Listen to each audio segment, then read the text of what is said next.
Hello, my little ship heads. Welcome back to Ship Talk, where I tell stories about crime, oddities, and general weirdness in the world of supply chain. This week, let's talk gold rush. When people talk about the California gold rush, it's usually framed as this exciting, almost romantic story about opportunity and ambition.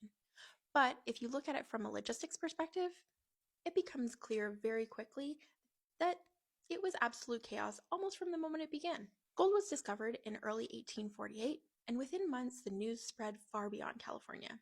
By 1849, people were arriving from the eastern United States, Europe, South America, and Asia, all chasing the same dream.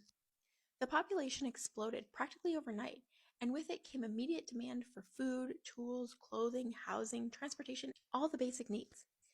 None of the systems needed to support that demand were ready.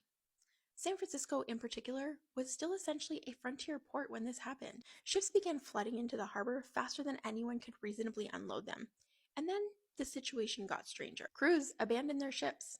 Sailors, dock workers, laborers walked away from steady work because the idea of finding gold just was more appealing than unloading cargo.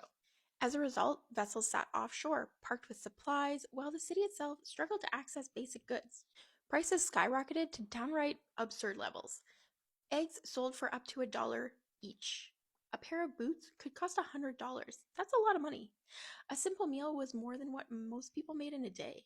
This was not because goods did not exist, but because there was no functioning system left to move them. Over time, hundreds of ships were just simply abandoned in the harbor. Some were repurposed into warehouses, offices, hotels, and even jails.